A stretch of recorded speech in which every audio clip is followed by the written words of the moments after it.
Are you listening? Damn.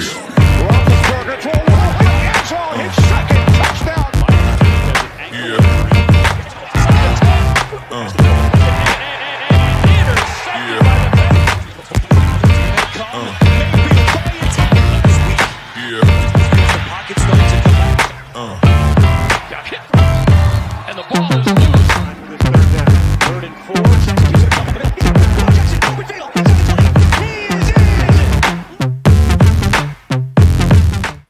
All right, welcome to AFC North Talk. This is our offensive line ranking show.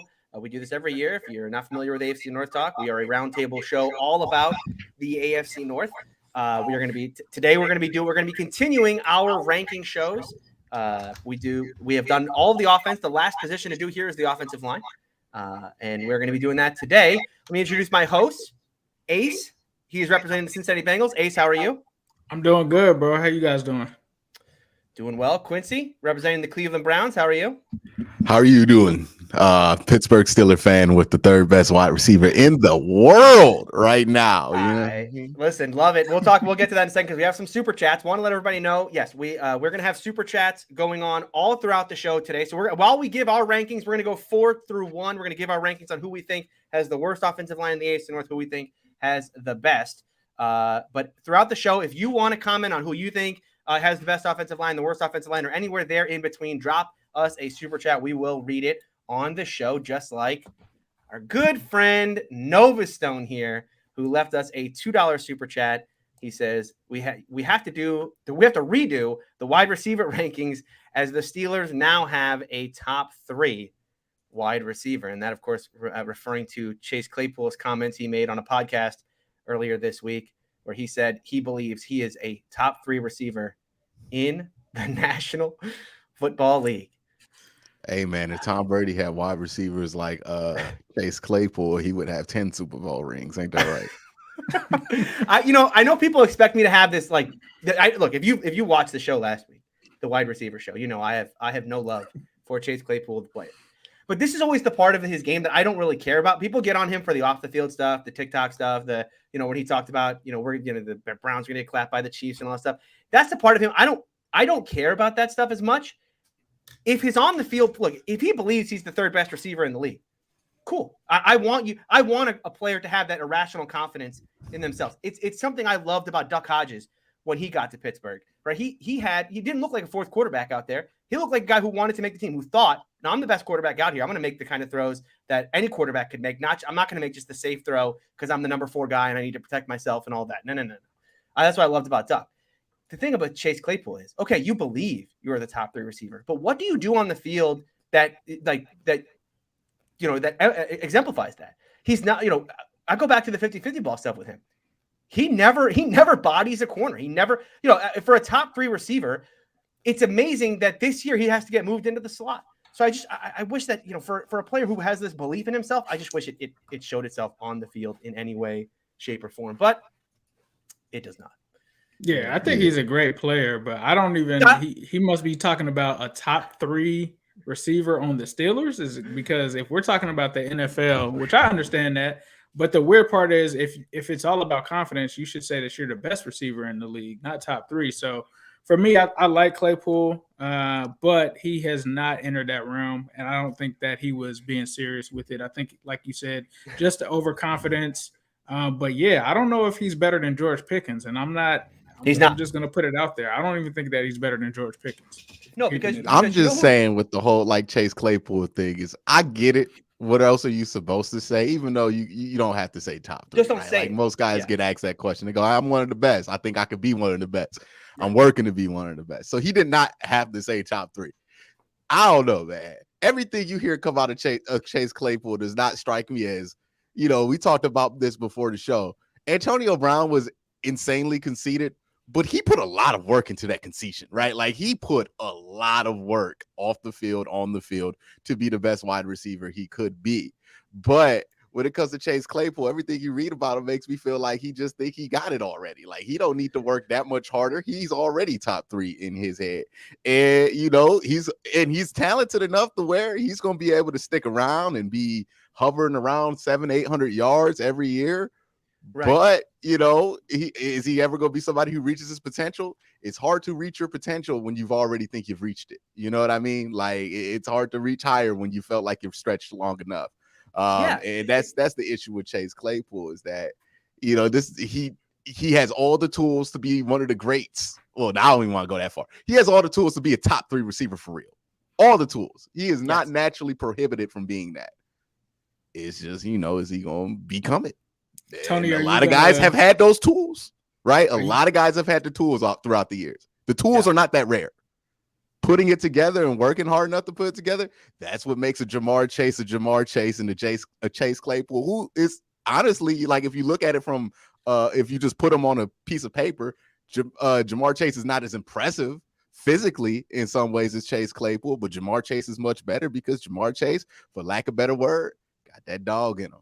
Yep. Chase Claypool does not strike me as somebody who has that dog in him. I've never thought that about Chase Claypool. I don't know about you, Ace or Tony. I know for a fact Tony ain't never thought. Tony, I just want to know all the time. Don't got that dog in him list. After hearing Tony last week break his play style down, is he really worthy of the Mapletron nickname? No, and he never has been. He's never been. Look, it was a cute thing that happened after the draft because an NFL Network kind of started it because they put up, his draft profile next to Calvin Johnson. But no, I mean, Chase Claypool on the field. What gets me is that for a player who thinks he's top 3, the fact that he's not even the best receiver on his own team, right? Statistically speaking, not the best receiver on his own team, didn't have the most snaps last year, didn't have the most targets last year. Shouldn't that piss him off? Shouldn't that make him want to work harder, right? If you really did believe that, it's what drove Antonio Brown, is that he really did have this belief that he was the best receiver in the league and he was going to work as hard as he possibly could until he actually was the best receiver. Let's remember, what broke this whole thing down was the fact that people were talking like Juju was better than him, right? That's what really broke this whole thing down, was he was just like, you guys think what? Juju Smith-Schuster is better than me? He worked himself insane. Exactly. I do want to explain, someone asked in chat, where is Sonny? Of course I should have. That's my fault as a host. Sonny's on vacation. If you saw him on Twitter, he is in Paris right now. So Sonny is enjoying his vacation. We do have his rankings for the offensive line. In fact, we don't have a video from him. We did do a Patreon. Sonny and I did a Patreon episode on Wednesday. So if you head over to Patreon, you can watch that video. We talked about a lot of different things, but at the end there, we do touch on his offensive line rankings, which we'll get to throughout today's show. Real quick, speaking of the Ravens, I wanted to bring this question up to me because I thought about this yesterday. It's not about Lamar's contract, is it? No. Okay, good. Okay. But we are going to talk about Greg Roman. All right. To me, I was thinking about who are coordinators that always can fool a fan base into thinking that they're like an elite level coordinator, but they always get traded around and moved around as if they're not, right? We talk about this with Greg Roman. He's always going to have the numbers as an offensive coordinator to where people think he's like an elite offensive coordinator. You can make the argument because he's never had a bad offense, but there's limitations to it. And I was thinking about this. I was like, what defensive coordinator out there is really similar to Greg Roman? It's another dude named Greg Williams. They're the same thing, right? They're really good if you don't got much out there. They're really good at the beginning of somebody's career, but if you want to unleash a player to be there for them, you got to get them away from Greg Williams, right? One of the things the Rams had to get Aaron Donald away from Greg Williams so he could do more. The Browns had to get Myles Garrett away from Greg Williams because Greg Williams' system lets you do two things. It's very limited. It works if you overload teams with it, but at some point it gets old for the players and for everybody playing against it. And then he has to go somewhere else. It just wears thin on people. So, I know it's hard for Raven fans to look at this in that context when you have the guy employed, right? When Greg Williams was on the Browns, I thought he was the greatest defensive coordinator in the world. But then you step away from it and you realize the flaws. So if you're a Raven fan, think about it like that. Think about Greg Williams and Greg Roman in the same light and see why a lot of people are like, man, you should really move off of this guy because people just get better when they get away from him. He might be good for the beginning of their career, but it's the same way Aaron Donald and Myles Garrett benefited from being able to do more away from Greg Williams' defense. Might be the same way that a Lamar Jackson or a Rashard Bateman might be, or even a Mark Andrews, who's right now in the neighborhood, as Ace says, might be able to evolve even further if they get away from the Greg Roman offense, which, the same complaints on both sides of the ball, right? Limited route tree. If you go to Greg Williams, limited pass rush sets, right? Limited blitz sets. It's really just all or nothing when it goes to that. Same thing with a Greg Williams system. Think about those similarities and why those defensive players were better when they got away from that system philosophically, and why it might be better for the Ravens to move on from Greg Roman. As this is my way of entering some polite discourse into that. You know what I mean? I was being thoughtful. I mean, I'm with you, Quincy, because sometimes we get on here and we're really actually trying to give each other's teams like game and advice. It's not because we want you to be trash. Obviously, we don't want you to be super successful, but like from an objective look of things, we've seen you guys because I think about like 2 years ago, there were a lot of Ravens fans saying that they wanted Greg Roman out of there. And I mean, we've all seen it. The thing that doesn't make sense to me is it's obvious that there's this narrative, right, that Lamar Jackson cannot throw the ball. You have him in a Greg Roman offense where all they do is run the ball. You don't even give him a chance to really throw it. So if he's out here doing all of this, and that's why they changed the offense last year, Lamar wanted to throw more. He wanted to get rid of that narrative. I am of the belief that Lamar Jackson can throw the ball. Don't get it twisted. I'm not one of these Lamar Jackson is a running back guy. I saw this guy at Louisville run a pro-style offense for Bobby Petrino. But you can't get mad at the media and not at your own front office for keeping him in an offense that's going to keep that narrative alive, and it's going to limit what you can do offensively. And so when I see that, it's like, yeah, Lamar can pass. Well, why don't you have wide receivers? Because that's not our system, because all we do is run. You can't run from, I guess, that argument if that's what's being presented. Unless you get rid of Greg Roman. You have to get rid of Greg Roman and change the offense if that's the thing. And to add on to that, I think also part of the issue, running the ball a lot, that might be a little bit of an issue for them. I think the issue with Greg Roman's offense is also this. It's just that, the wide receivers talk about it. If wide receivers know it, DBs know it. Route trees are predictable in that offense, right? That is everybody who's played in that offense in the last 10 years has done a podcast interview and said that, right? Like that. Yeah. That's a fair criticism of the offense from people who have been in that offense, right? That it's a predictable route tree. When you're running predictable routes, and even let's say they go, okay, we'll let Lamar throw the ball in a Greg Roman offense 30 times, 40 times. It's not going to be an accurate barometer of what Lamar can actually do, because you're kind of handicapping him by giving him a passing attack that is predictable for a lot of teams, right? Like a lot of Lamar's interceptions were hop routes. Why does that happen so much in the Greg Roman offense? Because you're predictable, right? Yeah. You get your routes hop when you're predictable. So even if you want to see more of Lamar as a passer, it's not as simple as just letting him throw more. You got to give him an offense that matches his capabilities. And my thing is, I think Lamar as a passer has outgrown the capabilities of the Greg Roman offense from a passing standpoint. And we can't really prove that one way or the other until he gets out of this offense. Right. But when that offense had less of a stigma on it, right? When less people had figured it out, and he was passing the ball a lot in 2019, right? Or more in 2019, he was pretty good as a passer.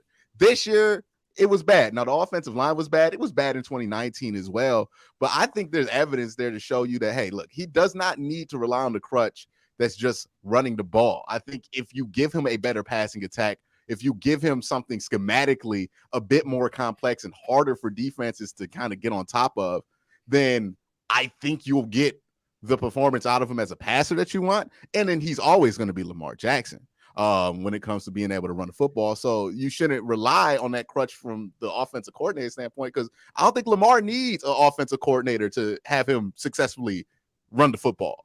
I don't think that takes a genius. Right, I think you go from that offense like space.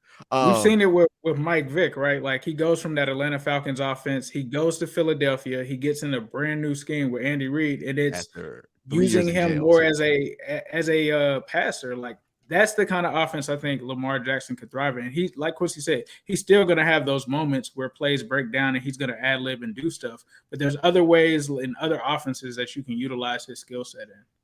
Okay, I'll play devil's advocate here because Sonny's not on the show, so I'll defend Greg Roman here and the Baltimore Ravens. Couple things, right?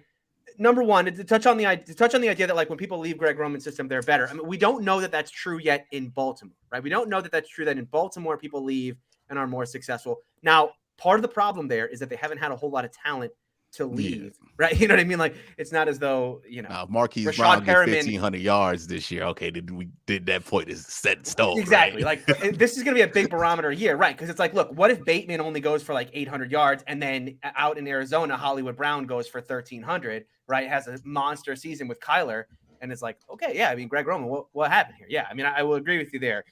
The other thing I'll say is this, it's a bit of a thing with the Steelers and Mike Tomlin as well, which is that at some point, this is not just a Greg Roman problem. This becomes a John Harbaugh problem, right? John Harbaugh is the one that keeps Greg Roman employed.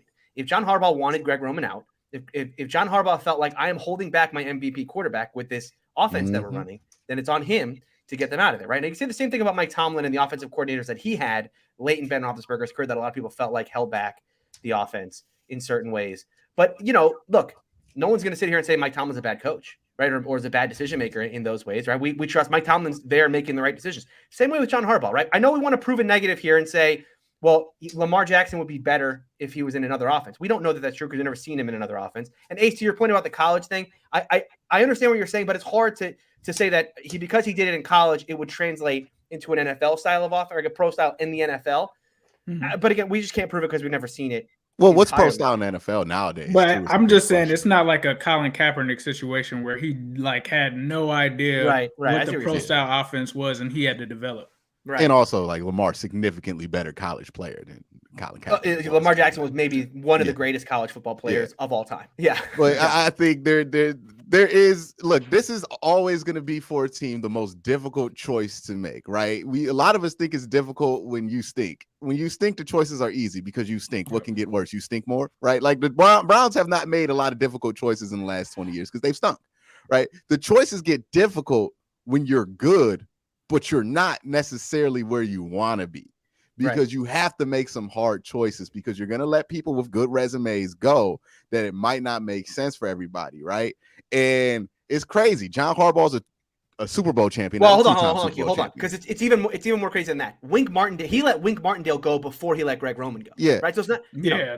So there's that, right? And there's a question of, is John Harbaugh is he the right guy for this moment, right? Like, there is a question for that. It's the question the Bengals had to ask a couple years ago because remember how crazy it was? Marvin Lewis getting fired for people outside of the AFC North. That ideal of Marvin Lewis getting fired because he's the only successful coach you guys have had. LOL, the Bengals. Remember all that stuff you were hearing nationally when the Bengals fired Marvin Lewis, right? How could you fire him? Everything Stephen A. Smith was saying on TV. It's going to be a disaster for the Bengals. He's the only guy that knows how to win in that trash organization. All this stuff in the third.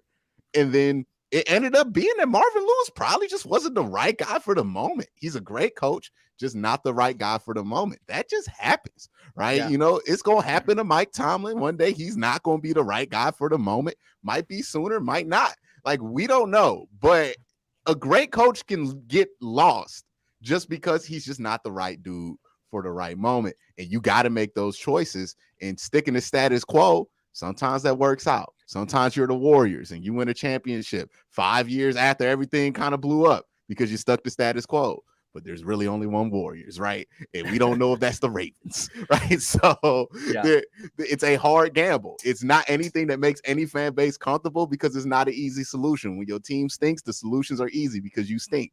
But when the team's good and when you're the Ravens and you're not just good, you're a 10-win guarantee if you're healthy. Right. Like you're almost a guarantee to make the playoffs. I mean, even if they weren't healthy, they had 8 wins last year before Lamar got hurt. But you need to get over the hump. And this is where, I'm using a lot of basketball terms because apparently that's what's on my mind. But hey, was it easy for the Raptors to trade DeMar DeRozan for Kawhi Leonard? No. Did it feel good to the fans at the time? No. But was it what they needed to do? Absolutely. Right? Like, it's just sometimes what you need to do ain't gonna make the fan base happy, but you got to do it. Well, in this case, I think it will make the fan base happy. I think they'll be happy to see. It'll make some of them. Yeah. It'll make some of them. There are a lot of. I promise you, if they fire John Harbaugh, there's gonna be a lot of people who ain't saying nothing because they ain't felt the need to say nothing. They're gonna be up and pepping up like, "Hey, man, why would we get rid of a?" Because it was easy when the Bengals fired Marvin Lewis. Everyone's like, "Yeah, it's about time." And then right when they did it, Ace got flooded with the, why would we get rid of the one? It's the same thing with Baker. Baker Mayfield, by the way. It's the same thing with him. Well, we get rid of the one guy who's been over 520 years.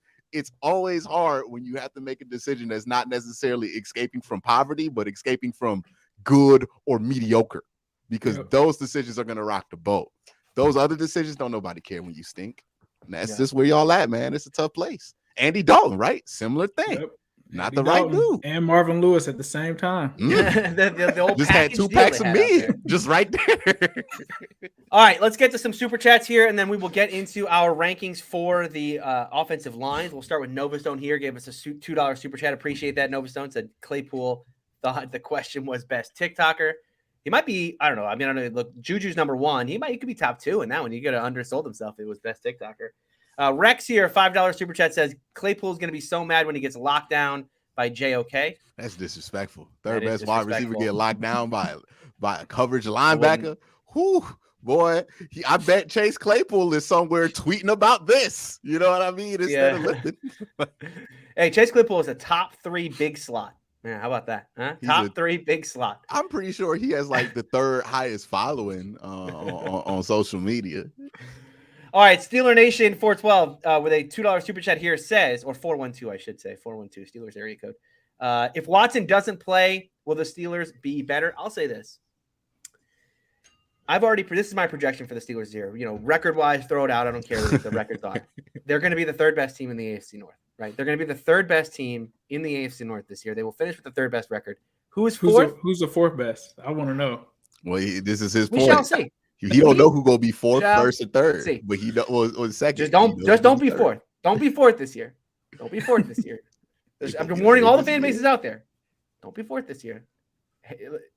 I don't know, man. The third's been the Browns' hot seat for like the last 3 years, though. Tony's coming.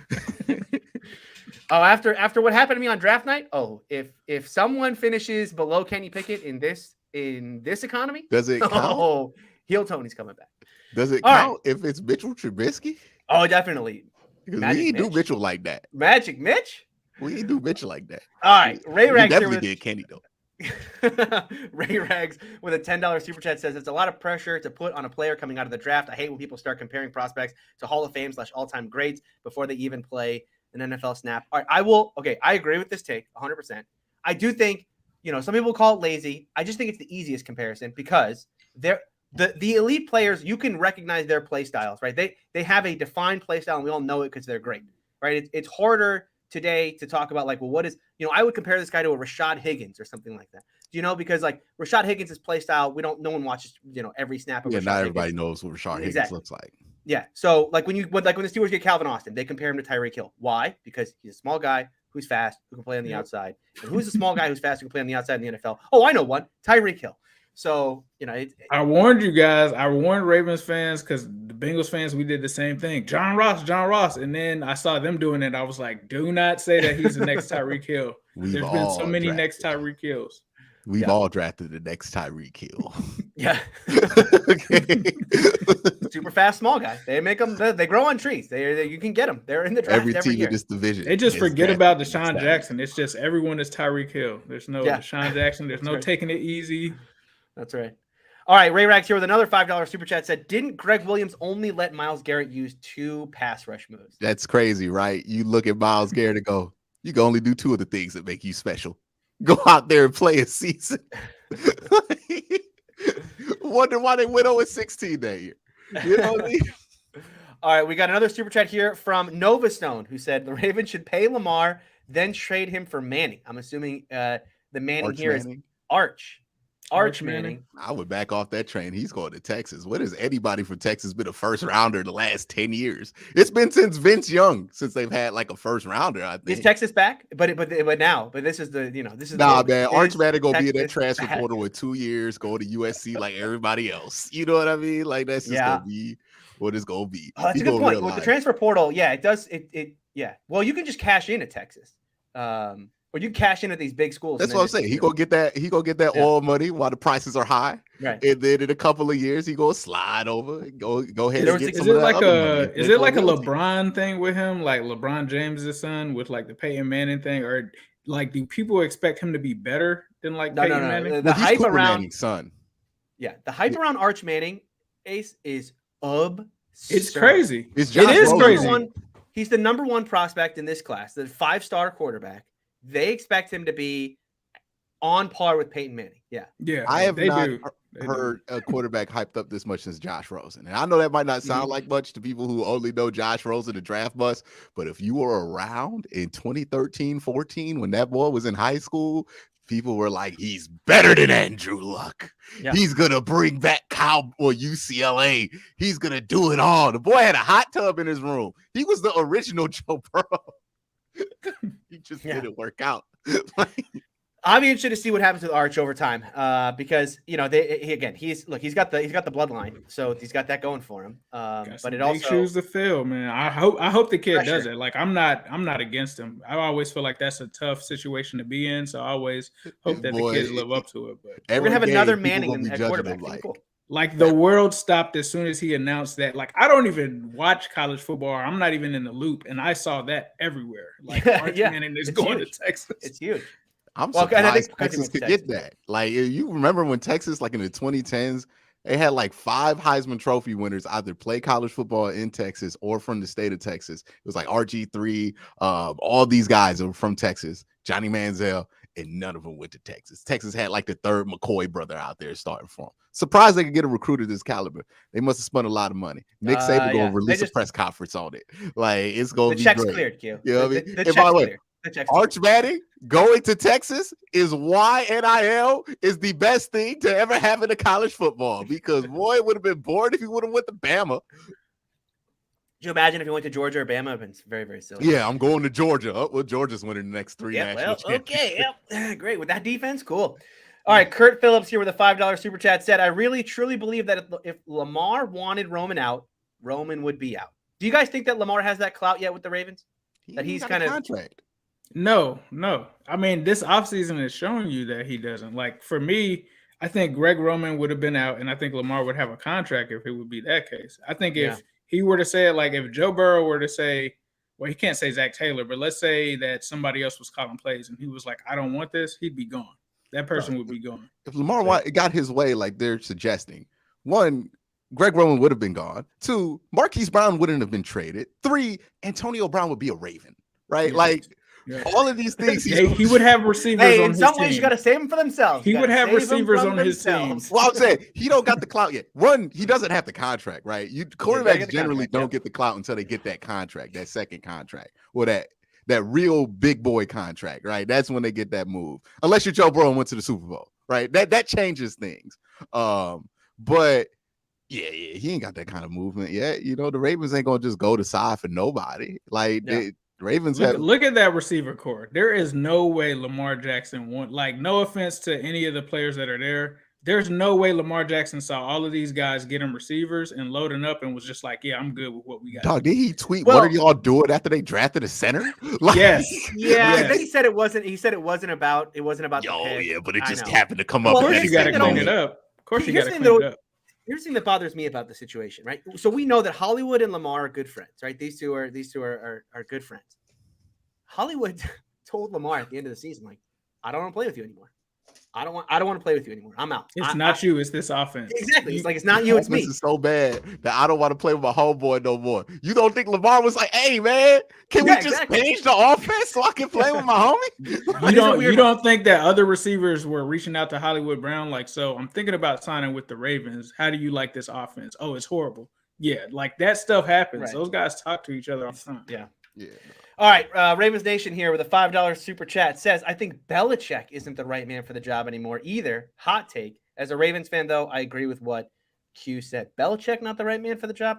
What job is he? They're not winning the Super Bowl. And you know what? I'm about to go no championships for the Patriots. Like, they're not winning anything anytime soon. Don't do that. Don't. Zero. Let it happen. I'm with you. Quincy, don't do this. Don't do this, Quincy. No. I don't fear McCorkle Jones like I fear Tom Brady. I know, get it wrong. McCorkle's going to be in the playoffs. He ain't. Come on now. Come on. You think this Patriots team is going to be a dynasty anytime soon? or win a championship? No, come on, man. In Yeah. Patrick Mahomes' NFL, in Joe Burrow's NFL, That's true. in Josh Allen's NFL, you think McCorkle Jones and Bill Belichick just about to overrule them all? Come on, man.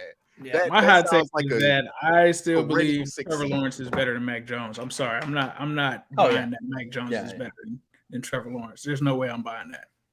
Trying to think There's of no a way I'm buying it. Come on, it's McCorkle Jones. Like, he's good, you know what I mean? But it's McCorkle at the end of the day. Like, it's something got to go wrong in the AFC for them to win championship. A lot of something got to go wrong. Like if the Chargers get the number 1 seed, okay, that's the year the Patriots could get the Super Bowl, because the Chargers would like lose. You think the Chargers are going to give make the them an playoffs? easy way. Like, that's something that would happen, right? But other than that, nah. Oh man, they're trying to reel us back in on this one. I know, I'm Terry. not saying anything to this. Sorry, Terry. We did not say will anything no about Lamar's comment. contract on this show. NC. We said nothing. Well, we True. said that he don't Well, got the we- sway yeah. because he don't got the We contract. talked around it in a lot of different ways. But yeah, Terry here, $10. I don't see how says, you argue that. He's still on a rookie deal, dog. Like, he don't got the sway that he has right now, that he should if he has a contract. Yeah, That's I why wouldn't be worried because that's not my quarterback, so I don't have to worry. Nah, I'm worried because I'm tired of him murdering the Browns. I want him in Miami. You know what I mean? Like, take his talents to South Beach. I quite like watching Lamar against the Steeler defense, but I'm worried that may change soon. Ray Rags 14 with another $10 super You chat see here. what I'm talking about soon Yeah. enough. Yeah, exactly. A $10 super chat here says Arch's tape is insane. It's not just because he's a Manning. He's now going on the same team with Quinn Ewers. Quinn Ewers. Yes, that's the player I was talking about. Quinn Ewers committed to Ohio State, cashed in like $800,000 in NIL, and then immediately transferred out to Texas. That's and he crazy. said, yeah.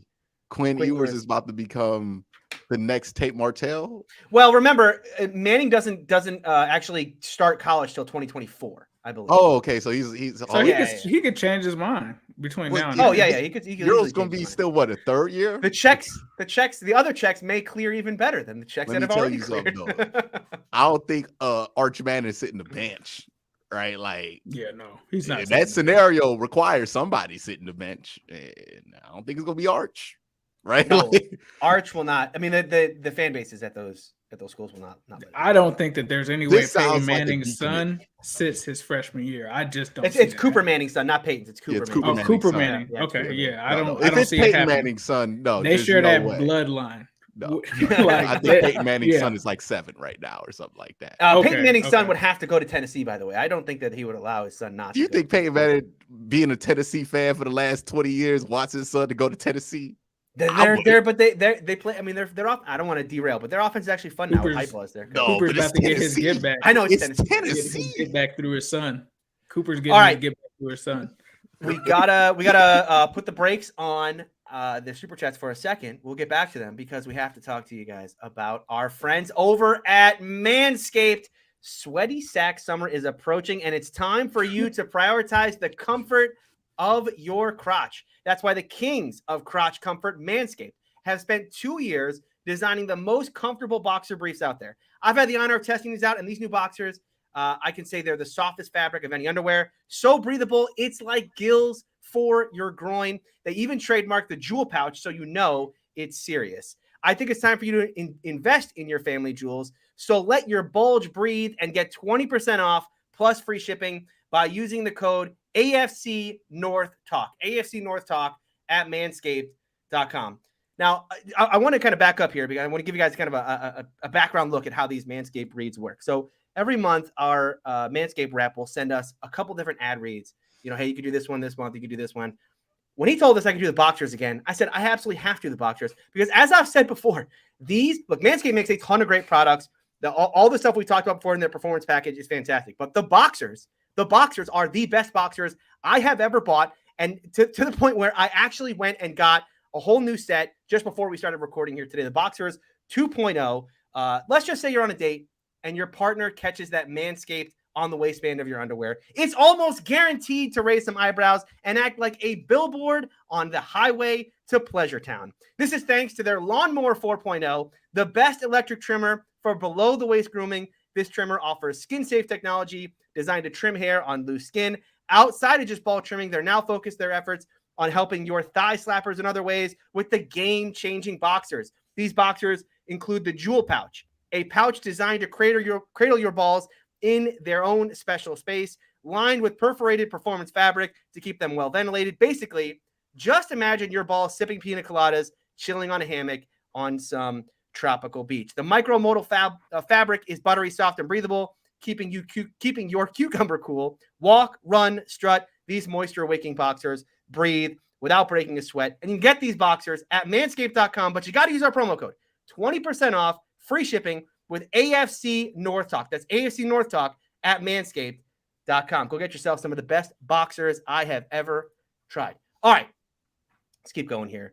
We got a couple more super chats. Actually, before we get to the rest of these super chats, I want to ask you guys about the offensive line rankings as a whole. Now, some of these rankings we've done this year have been, I think, pretty easy for everyone to do. 1, 2, 3, 4, kind of very easy.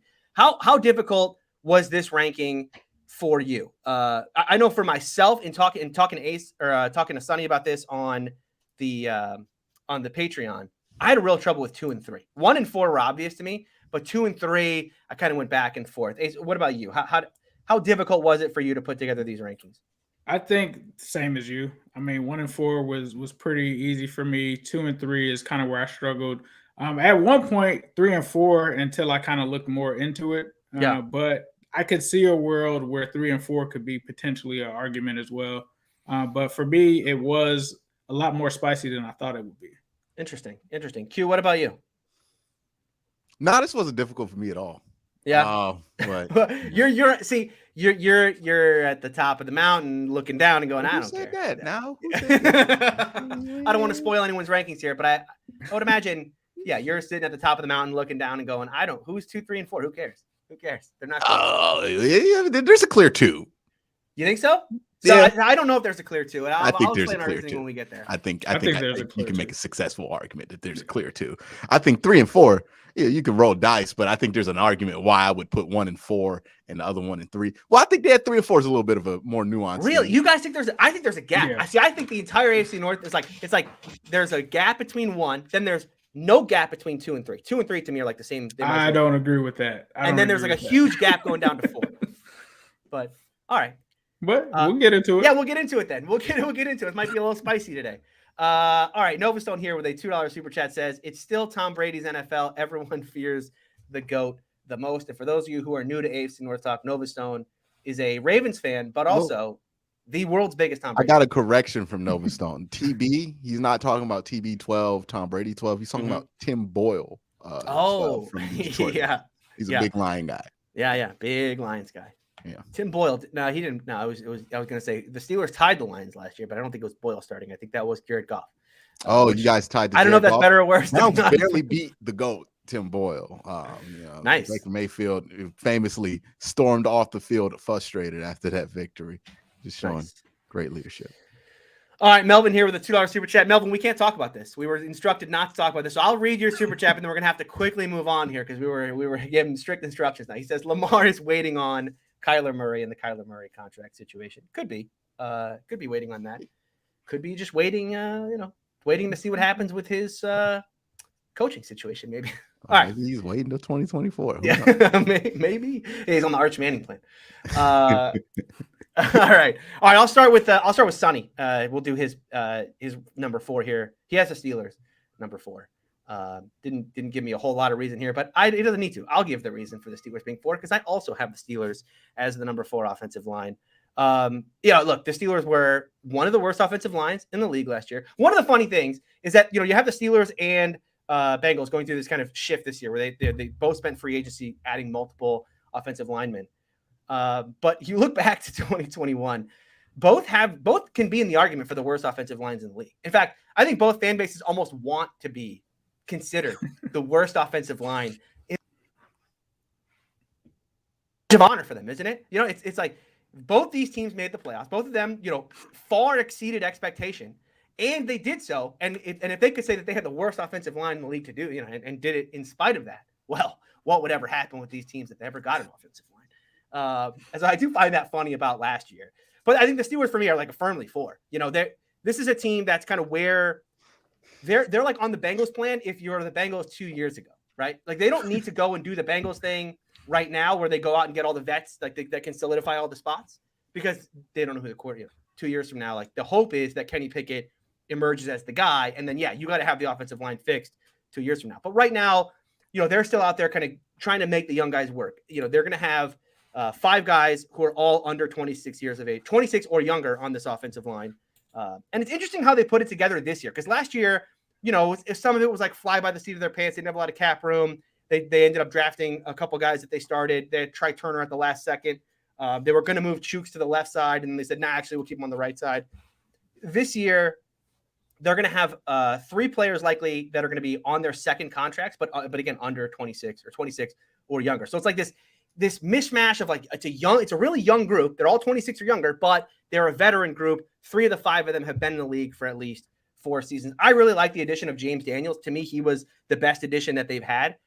But, there's still open questions on this team about, is Chooks the right guy on the right side? They sent him to this 4-year deal that's essentially 4 one-year deals back to back to back to back. Dan Moore on the left side, I thought, had some signs of life at the end of last season.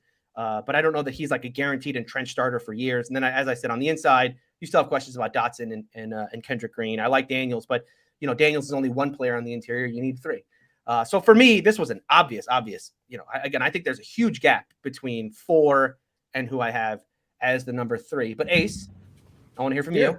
You said that this was close. I think it was. I think it is pretty close, right? I'm going with the Steelers here, but I almost put the Ravens here, and for several reasons, right? You talk about that guard position. I really like what the Steelers did. I could even possibly argue that they may have the better 2 guards out of these 2 teams. Phillips is a big question mark. We don't know much about him, what he's going to do for Baltimore there. And then you got Ronnie Stanley. Like, it looks good, right? Like Ronnie Stanley, that looks amazing. How many games has Ronnie Stanley played in the last 2 years? What faith do I have that Ronnie Stanley is going to play? He's almost, for the Bengals, I'd probably compare him to somebody like a Tyler Eifert. Great when he's there, if he's there, right? So if you take Ronnie Stanley away from this team and that offensive line, what do they really have outside of the center that they just drafted, who I like, but he's not really a fit for their scheme. He's more of a zone center, but they have a gap scheme that they play there. I'm not saying that the guy's going to be bad. I just feel like I have more faith in what Pittsburgh has there, especially with younger guys. But because they don't have a Ronnie Stanley, and because I didn't like what the Steelers did with the tackle position, I think that the tackles that they have are solid, but they don't have someone that's like a Jonah Williams or Ronnie Stanley or anybody that I can definitively back up. So for that reason, it has to go to the Ravens for me. But, it's pretty close for me because those guys are long in the tooth. They're injury prone. You get an injury here or there for the Ravens, I could see the Steelers actually having the better line. Yeah, if you have the Ravens, that's almost 4. We're gonna have a disagreement later on. Oh yeah, but let's continue. Q, you're number 4. All right, so this is a conversation that's gonna be difficult for people to hear, but no, I had the where do you rank a team that's offensive line is maybe a C-? Like, it's a straight C-, right? That's Pittsburgh's offensive line, C-. Like maybe that's you guys are being very generous tonight with the Steelers offensive line, and I appreciate it. Yeah, but you guys did a lot to try to fix it, though. You guys did do a lot. I don't know if they did I don't know if I'd say they did a lot. They did enough. They did enough. Yeah, they did enough. They're not starting Kendrick Green, right? Like they might. It's a 3-dog, 2-bone situation there on the interior. Okay. Well, they did something, and I don't know. I think it's gonna be like a C- offensive line. Like nothing to write home about, but nothing terrible. Baltimore's offensive line could be a B to B+ offensive line if they're healthy. Mm-hmm. But that Ronnie Stanley thing, man. Okay. That Ronnie Stanley thing can make things disastrous because then you're talking about maybe Daniel Fale out there. Like they don't have Villanova. Well, they have Juwan James. Remember? No. Fale is a prospect. He's not a guy that's ready to They have nobody else. You're talking about Patrick McCarry playing left tackle. Juwan James. They have Juwan James. Okay. Juwan James. These aren't more comforting. 2 years off of Achilles. Their tackles were bad last year. Yes. They're going to be lower on the depth chart this year if Ronnie Stanley has anything go wrong, or he might not get hurt again, but there's a real possibility he ain't Ronnie Stanley anymore, right? After 2 straight injuries, like we've seen this happen with players, especially, and I know people like to write it off because we see skill players go down with ACL injuries all the time and they come back fine. Skill players getting a bad knee or skill players going out for a year because of a lower extremity injury is much different than a offensive lineman who's carrying 300 plus pounds. Mm-hmm. That's much more stress is going to be put on that knee, let alone somebody whose job it is to literally kick slide, right? Which is going to put even more stress on those ligaments that you rely on. I don't know if he's the same guy, right? I'm going to go off reputation that he'll be similar to the same guy, but Ronnie Stanley goes down. That becomes a disaster on both sides of the offensive line. You got Linderbaum, Tyree Phillips is notably not good. We've kind of been there before. And he's never played that many snaps at left guard because somebody was like, "Oh, we're good," and I'm like, I looked and then up also his with snaps at left guard. He's Linderbaum, barely played that. you're kind of making Sonny a told me bet that his yesterday length Phillips isn't starting. Go ahead. So Sonny told me yesterday that Tyree Phillips is not going to start. He believes it's going to be Ben Cleveland. Or no, whoever it is, Ben Cleveland, Is that stiff his name? ass, or Tyree Phillips. I'm just telling you, as a I guy don't with care. left guard It's not a issues, good situation either way. Yeah. Like, you know what I mean? So then Tyler Linderbaum, who we like on this show, but we have also acknowledged that he's kind of a gamble, given that, there's some measurables about him that are a little bit of an issue, right? But we kind of expect him to overcome that. But there's a very real chance that he doesn't, right? And then Kevin Zeitler's getting up there in age. Like he's already on his third team. He's well past his prime. And then who's your best offensive lineman at that point? Well, they have Morgan Moses on the right side. Morgan Moses isn't a bad player. Yeah, they got Morgan Moses, and he might have to, but the problem is, are you going to flip Morgan Moses? He might have to go to the left side. Right? So tackle? I'm just thinking it's why. And I told Sonny this, so people are going to think I'm a flip flopper. But if you listen to the Patreon, I said I could easily flip and flop my 2 and 3, and you guys may actually be talking me into it right here. But because that's the thing, right? If everything holds up, Ravens would probably be the third best offensive line easily. If one thing goes wrong, no. Right? If Ronnie Stanley stinks, or if Ronnie Stanley gets hurt again, oh boy, that's a disaster. Yeah, he can't play. Right. My rankings weren't based on he can't play. Obviously, he can't play with their that's why I think it's close, right? Because on paper it shouldn't be close, but that's why I think it's close because the disaster potential for that, I don't love it. Do you think it'll be worse than Villanueva? It can't be worse than Villanueva last year, though. Oh yeah. You don't think so? Terrible. You think it could be? I think even if they had to move Morgan Moses to the left side, it wouldn't be as bad. Has he ever played the left before though?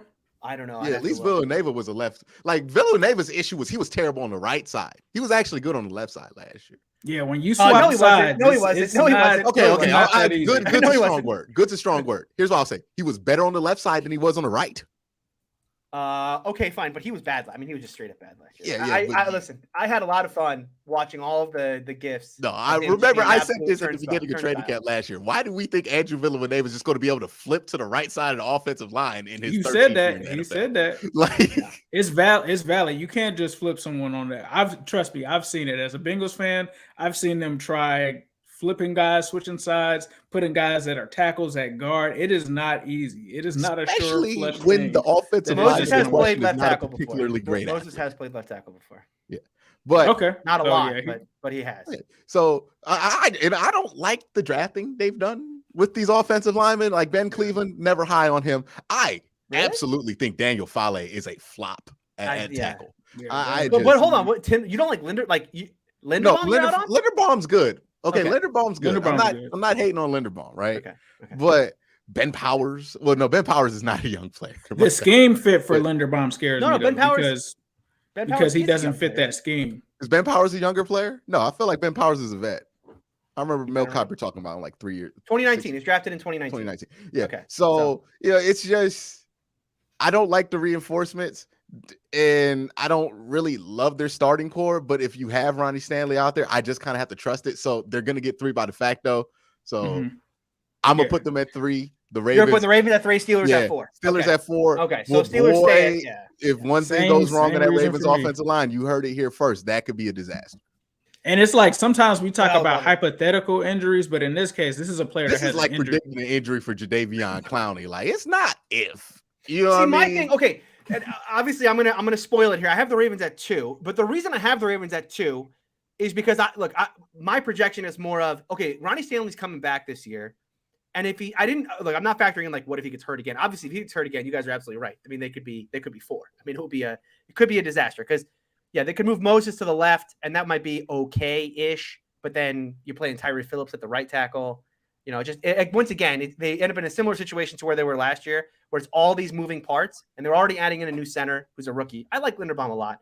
But my thought with Stanley was this. Look, they didn't make any rash movements this offseason, right? You have a player who hasn't played a full season in 2 years. And if there was indications that, hey, this rehab may not be going well, right? You would have thought that for a team like this, okay, we got to like give ourselves an insurance policy or something behind him to figure something out. And they didn't do that. You know, they had didn't they have 2 first-round picks this year? Yeah, they did, because they took they traded Hollywood. Yeah, exactly. They didn't, you know, so they didn't go tackle in those spots to kind of, let's give ourselves an out. You know, so my thought is, like, if Stanley comes back, look, even if Stanley comes back as 100%, I think to me they're the number 2, right? Because they're going to have a great left tackle. I like Zeitler still, and I really like Linderbaum. But even if, let's say he's even only 80%, he's still a really good tackle at 80% of Ronnie Stanley was one of the best tackles in the league when he was 100%. But so, Tony, I ask you this, so was it the right move to stick with Stanley or trade Orlando Brown? That's what I was saying. Here's what I was saying. Here's what I'm about to say. Tony, you're talking about them preparing. This is the same team that traded Orlando Brown with no backup plan. I know, but you got to pay. Knew that he wanted to be traded for a whole year. Right. Yeah, I don't know. Like, maybe they think Daniel Fale is the backup plan in case this. Well, they traded him, and then they got Villanueva. God, you guys. That was their backup plan. I know, it's their backup plan. Right. And it was bad. I mean, that was such a stupid move. I don't know. Can I just shit on PFF real quick? And Jawan James. Yeah, they got Jawan James too. They do have Jawan James. Yeah, they signed him 2 years. They signed him last offseason though, because it was, you know, that was just like a, you know, sign and stash. Yeah, I remember listening to a podcast last year where it was Eric Eager and the other guy who they were just going on about how what a smart signing Villanueva is, you know, and this is in the middle of the offseason. Well, the smartest offseason, you know, the sneaky smart signing of the offseason is Alejandro Villanueva. I remember them saying, like, he had such a great PFF grade. And again, you know, I don't know if PFF guys don't watch the tape. The reason why Steeler players have high pass protection grades is because Ben Roethlisberger gets rid of the ball super quick. Hey, if you only had to pass protect for 2 seconds on average, some of us could friggin' do it. Okay, I mean, Dan Moore last year, from PFF got a 0. Okay, a 0 grade from PFF last year. But you know how many sacks and pressures he gave up that game? Like one. You know why? Because Ben just got rid of the ball as quickly as he possibly could. So it didn't matter. Miles Garrett wins every single rep, but he never gets a sack. Why? Because Ben just got rid of the ball too quick. I think you're right. The Villanueva thing was so stupid last year. Do I trust this organization? Dude, what about their offensive line decisions since 2019 when they had the best one in football? Yeah, but the problem is how they gotten to this point. All right, but let's talk about the Bengals. Any confidence in what they would do? But I don't have confidence in the Bengals either, and I'll tell you why. I get that. One of the most interesting things to look up stat-wise was when I looked up, I was like, all right, well, let me just look up, like, you know, pressure rate and sacks given up and all that, you know, for each of these players. Have you guys seen Jonah Williams' numbers in this? Jonah Williams was one of the worst players in the league last year when it came to sacks and pressures. I mean, I'm talking about like top 10 worst player at the tackle position, right? And I don't think Jonah Williams is a bad player. I'm not going to sit here today and say, like, you know, Jonah Williams is the most overrated player. It goes back to something. I remember watching Nate Tice, the guy from The Athletic, who's Mike Tice's son. He does great film work on Twitch. And I remember watching, it was a game breakdown that he was doing. Might have been the Chiefs game, might have been the Rams game. Can't remember. But I remember him talking about the Rams, or the Bengals love going to these spread formations, right? They love going to these, the 5 wide, we're going to have 5-man protection. But their rules in 5-man are, Nate would spend forever trying to figure out what are the rules in 5-man. What are the rules in 5-man? I just don't see how a good player like Jonah Williams can be giving up that many pressures, that many sacks, if he had good coaching. You know, I don't know. That's a good point. Yeah. So look, it may be unfair of me to take coaching into perspective here, but like, look, the Bengals added a bunch of good players. I'm not going to sit here and say like all the players that they added in the offseason are bad players. No, I mean they are going. I think they are going to have some issues. You know, working that all in. You're going to have a new center. You're going to have a new tackle and new guard. Right. So you're going to essentially have 3 new players out of the 5, and they're all going to have to communicate. They're all going to have to work on that, and they're going to have to be well coached in order to communicate those things. And for me, do I trust the Ravens to put together a better offensive line? And I know now that we've talked about the Villanueva thing, this is a very bad point. But do I trust the Ravens to put together a better offensive line? Or do I trust the Bengals? You guys have actually talked me into, I trust neither at this point. Tony, I actually trust neither. It's not just Villanueva. Remember the 5-week span where they had 3 centers who all couldn't snap the ball properly? Yeah. It was, yeah. They have had But I like issues Linderbaum on that though. offensive line. And I know that I like Linderbaum, and I know that his measurables don't add up and whatnot. You know, he's got he's got short arms or whatever. And that was a problem for Kendrick Green last year. So I'm not going to act like, oh, that's not a problem at all. But man, when I watch the tape on Linderbaum, he's like he's Landon Dickerson, but he has no injury concerns whatsoever. I mean, sometimes it just takes offensive linemen like 3 years to get to what they're going to be in the NFL, right? Like that's what happened with Wyatt Teller. And you can see it happening with Jedrick Wills. Like they're good prospects, but it takes them 3 years to really be who they are. Some of them are dogs straight out the bat. Some of them need to beef up a little bit, right? And we don't know where Linderbaum's going to sit on that spectrum. I have no doubt in 10 years he's going to be a good player, but this year I don't know what Linderbaum's going to be. I think that's a fair question to ask. Yeah, it is. It is. And in a run-heavy offense, though, I like his ability. I don't know. I would lean more likely that he's good than he's not. Yeah. Right. For him, the Ronnie Stanley thing is a disaster if he's not healthy. Yeah. Yeah. You know what I mean? Yeah. With Jonah, his situation is a difficult one because basically he had a red shirt first year. His offensive line coach sucked. He was waiting to get coached, but his coach in Jim Turner was just complete garbage. So this was like the first year that Jonah actually got a chance to get coached up by Frank Pollock. Last season was. Do you still believe in Frank Pollock as a coach? I mean, again, look, Oh yeah. I mean, for me, he's way better than Jim Turner. But he took over a team that had horrible offensive linemen. Like that's why a lot of people were so on the Panay train last season. But now he's finally getting guys that he can actually put in there. So that's why, when he can go and get a Lyle Collins who's played in this game before when he was in Dallas, he can go and get a Ted Karras and he can go and get these guys. We can say that, but Trey Hopkins was very bad last year. He was coming off of an injury, and usually he's one of our top linemen. He had a horrible game, or he had a horrible season last year. Quentin Spain was solid. We couldn't get anything at right guard. The right guard position was tough for us. Right tackle was solid with Reef until he went down. As soon as Reef went down, the wheels just fell off on the offensive line. So once you have like Quincy was saying, if you have Ronnie Stanley fall off, that line is just going to get worse. And so for Jonah, I think he's a solid player. I think that he's probably above average, but I think that he'll be much better with better linemen on the line with him, if that makes sense. So Frank Pollock, now that he has a chance and has his guys, I think he'll be fine. Because I've seen Frank Pollock before. So this isn't the first time that I've seen Frank Pollock take over a bad offensive line. And it usually takes him getting his guys in there for it to fully change. Yeah, and I think Jonah Williams might have the opposite of the Big Ben problem. You know what I mean? JV hold on to that football, dog. That's one thing JV gonna do is hold on to that football a little bit. You know what I mean? He's gonna roll. He's going to hold on to that give up a pressure. Yeah. So that just might be. Sometimes that as an offensive lineman, and you just let him Joe gonna roll right anyway. So I'm gonna just let you chase and slide over to the guard and help him out. But that would be seeable on tape. So I don't know if that's necessarily a counterpoint to what you said.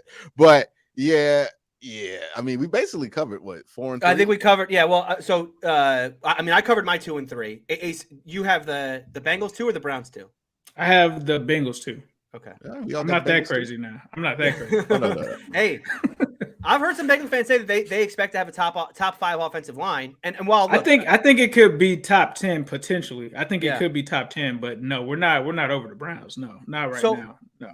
Yeah, see, when Sonny and I were talking yesterday, I have both the Ravens and Bengals as being 12 in that 12 to 15 range right now. Obviously, yes, both lines could go to top 10. I mean, if Ronnie Stanley comes back and he's completely healthy, it's top 10. And if the Bengals can figure out the Jackson Carman situation or whoever they're going to start at guard, and we go again, with the Bengals. See, I'm one of the guys. I think Carman is solid.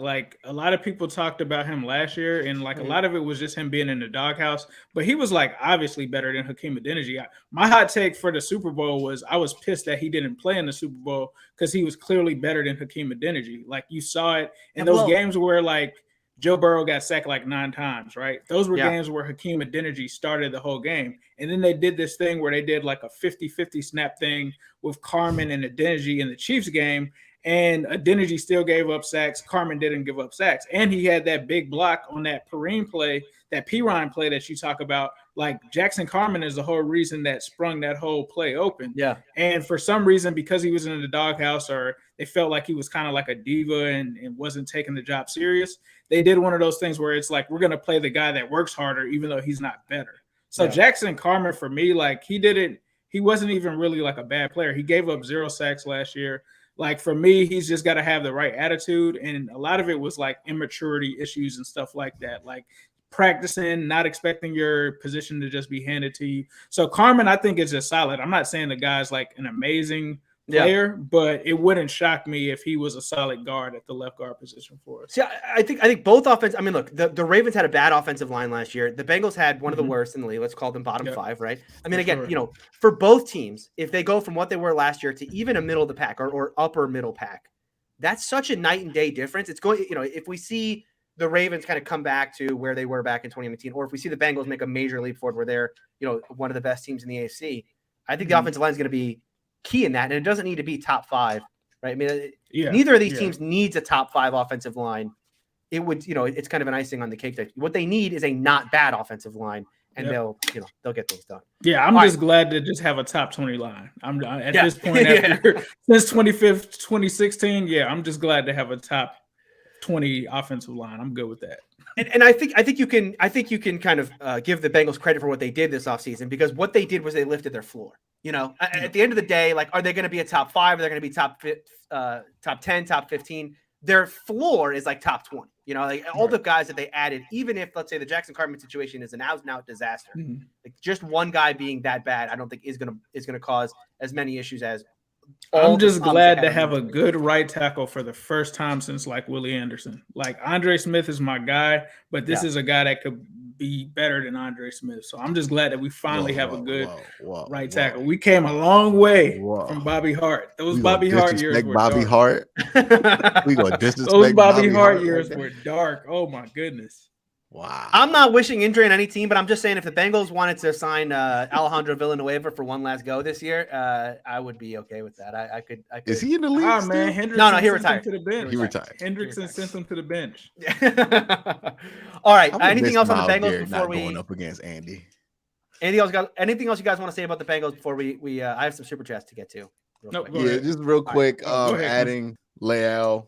That's a pretty good move, right? I think we can all agree. Leo Collins, solid player, still 27, 28. Goodness gracious. That's gonna work out. Jackson Carman, look, here's the thing with offensive lines to me. If you got 3 solid horses, you could just figure it out, right? With the rest, right? That it's like basketball. Everybody don't got to be an all-star to be on the starting 5 to be good. You just got to have enough good players that can make up for the trash ones, and that's what you got, right? If Jackson Carman stinks, it don't matter because you got him in a position between Ted Karras and oh my God, I'm blanking on his name, Jonah Williams, where he can just exist, right? That's all we need you to do is exist. Same thing with right guard, Alex Capel, whoever it's going to be, right? Just exist out there. Just all you need to do is exist. Just know your role, exist, and they'll be fine.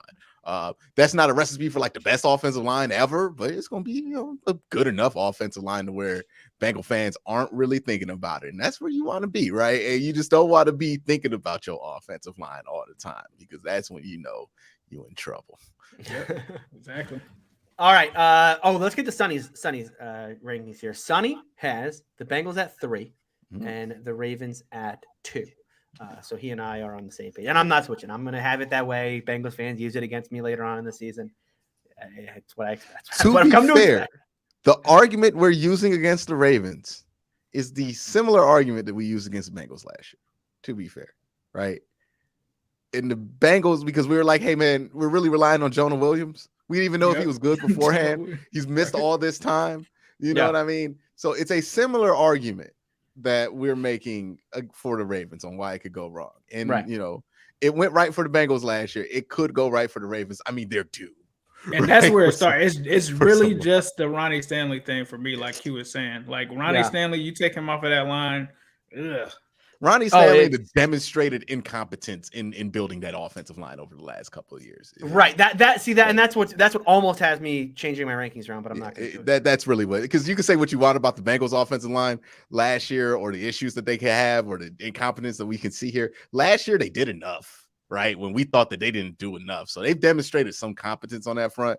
The Ravens, the last couple of years, this has been like, man, what are these solutions? You know what I mean? And these have been solutions that an idiot like me in a chair saw from 40 miles away. You know what I mean? Like this wasn't hard to avoid last year what happened to their offensive line or in 29 or 28 or 2020, right? But they still ran into those problems. So I can't just expect them to be competent when they even demonstrated that, they might not be competent. All right, let's get some super chats here. Game Medicine gave us 2 super chats back to back. First one here is $10. This is an update on the Ravens situations. It's Tyler Linderbaum, Morgan Moses, and Kevin Zeitler. So Linderbaum at center, Morgan Moses at right tackle, Zeitler at right guard. Ronnie Stanley is still rehabbing the left ankle fracture. Should be left tackle when healthy. And then Ben Powers, Tyree Phillips, and Patrick McCarry are battling for that left guard. Sound like a 3-pack of ass battle. No, I liked Ben Powers back in college. He's a Georgia kid. I like him. I like. I don't know. No, is Ben Powers the Georgia kid? I thought that was the other guy, the Braun Strowman guy. Take this as a guy that had a battle Ben Cleveland. at right Ben guard. Cleveland. Oh, year. not yet. No, he's got. Where's Cleveland? Yeah, Cleveland. Take this as a guy that had a battle at right guard position last year. You do not want that. That is not a good thing if you have a 3-way battle for left guard, because we had a 3-way battle with Jackson Carman, Michael Jordan, and I believe Hakeem Adeniji. That is not a good thing. Here's how the best way I could put it. Hey, you got a 3-way battle at left guard. That means anybody could be your starter left guard. But you know what else that means? Anybody could be your left guard this season. That competition doesn't. Competitions like that tend to not end at the camp. It tends to go on during the season. That looks like a right guard. That or left guard. That looks like a left guard right there. My question with him is, if their line was that bad last year, how did he not play? He was a rookie last year. He was a rookie. I would have thrown him out there as bad as it was. Yeah. I don't care. But Carmen, I mean, look, you could say the exact same thing about Carmen, right? Like Carmen, how did Carmen not see the field? Carmen was a 2nd-round pick. In fact, he was the first pick of the 2nd round. I mean, Carmen saw the field. He just he played like 500 or 600 snaps. So I don't know how many Ben Cleveland played, but Ben Cleveland played 32, 412. 412. So he saw a little bit. Yeah. But wait. How many of those are extra points though? Yeah, I was just trying to look that up. Looks like at the end of the season. Yeah, 367 15, 16. on the line. Yeah, and then 45. So the last 4 weeks of the season, he played a little bit. Last 4 weeks of the season, he got to play. Yeah, he started those last 4 games. All right. Okay, we got another one here. Last 4 games, didn't they? They did. Yes, they lost all of them.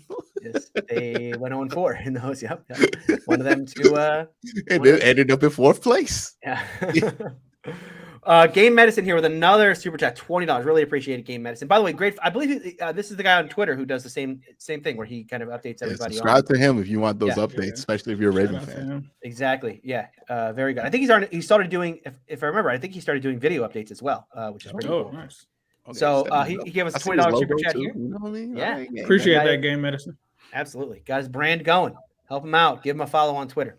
Okay, he says Ronnie Stanley has lost a bit of explosiveness and lateral mobility due to 2 surgeries on the anterior, not going to pronounce that, ligament, and posterior, still not going to pronounce it, ligament, in his left ankle, which is important in joint stability. Game Medicine, are you trying to talk me out of Ravens at 2 here? It's ankle? I thought it was knee. No, it's ankle's worse. It could be worse. Yeah. Ankle's trying to talk me out of it. Trying to talk me out of Ravens at 2. Ankle's worse at offensive line. Okay, man. I'm just saying, man. I went from Riley Reef to the dude last year that quick. that will change your offensive line drastically. Did he have a knee injury? The first season-ending injury was a knee. I think it was. I thought it was ACL first and then ankle. Then ankle. But he had 2 surgeries on the same ankle. Were they on the same leg? I feel like, and they're all on him, bro. They can't cut him for like salary reasons because he's the only like legit tackle they have. Like they've backed themselves into a corner where they got rid of Orlando Brown, and now like if the Ronnie Stanley thing doesn't work out, like you can't cut him because your whole thing is we're not getting receivers because we're bolstering our offensive line, which really isn't that much bolster. Like I could see if they went out and did what the Kansas City Chiefs did and went and got like a Joe Tooney, went and got an Orlando Brown. They didn't do that. They didn't like drafting. They didn't, and that's what makes me believe they think he's okay. That's what makes me believe. How do we know that they think he's okay though, based on what they do? Because they knew that they were going to have to get rid of Orlando Brown, and they thought, you know what, we'll be all right. We're going to sign Andrew Villanueva. Yeah, I know. Yeah. So like they Yeah, might think they that's- have a solution yeah, that we think yeah. is completely underwhelming on the roster right now, but It that's their must be. solution. Like that's what I'm saying. They're going to start Like, Daniel Falele for 17 games. I mean, listen, as a Steeler fan, But being I love real, to how see it. long do you guys think that they're going to keep? Like, if this dude gets injured again, how long do you think that they're keeping Ronnie Stanley? no, Like, they got you don't to think they that got to they're going figure to out a cut him? way right? post. You don't think that they're going to cut him and keep that money? And They'll have to cut him. I think they'll cut him. Yeah. I don't know if those injuries are on the same leg, but if they're on the same leg, like I don't think people look at injuries like this. But when you get injuries that stack up on the same body part, It's not the same. That It's not makes- the same legs. oh, it's not the same leg, so that's good. Like, but if that was on the same body part, like you know how much more prone to injury that's going to make somebody because of the adjustments they have to make to be able to correct those injuries. It would just be a nightmare. So good thing it's not like his back or anything Yeah. like that, but Carmen knee had the and back ankle, thing. Yep. both legs, I would be nervous. Yeah. Well, he I sat out hope- 2 I years. hope- I mean, you got to be nervous. You got to be Gen- nervous. Genuinely, I hope that he makes this a moot point during the season and he goes back to being Ronnie Stanley, because I would never wish a career decline on anybody.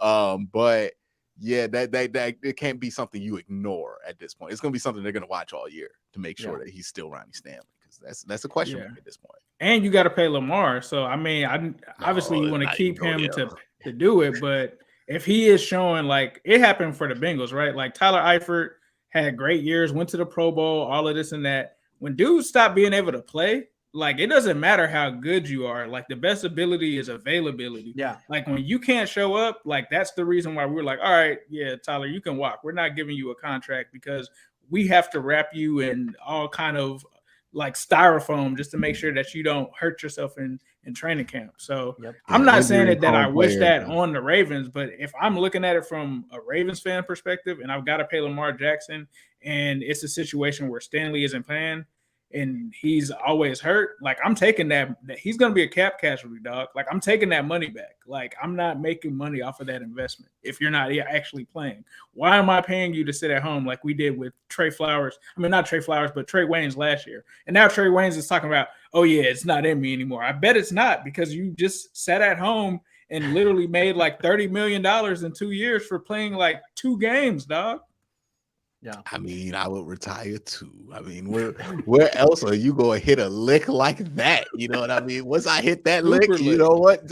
You got to know when to leave the table. You know what I mean? You win that much money. So I don't blame him. That's a smart man right there, Trey.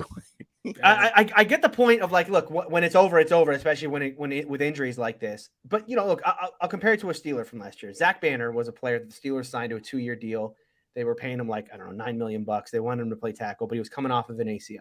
Now, Zach Banner, you watch his tape, he was never good in his back pedal. That was never his strong suit. And so once he had the knee injury, he, you know, what was already like not a good situation for him, it just became even worse to the point where he was not an NFL player anymore. You know, he re-injured it and then he was done in the league. You know, Stanley, his best asset was, you know, again, his feet and his athleticism. Right. So that's why I'm saying, like, look, even if he comes back and he's not the same player, I still think that there's traits there about Ronnie Stanley that you know still make him. If he can stay healthy, if he stays healthy, he's good. If he can stay healthy, he's good. You only get into this situation when a player continuously, like we just talked about him missing 2 seasons. You really think if there's a chance that he gets hurt this season, that they're going to sign back up for that and pay him all of that money? No, they'd be stupid to. No, they'd be stupid they can't. to. Honestly. No, you missed 3 seasons. It's not a binary thing. He could come back, be relatively healthy, but not completely healthy. Right. So he can miss some games here and there. Also, you know, what if you're paying him a lot of money, right? You're paying him top left tackle money.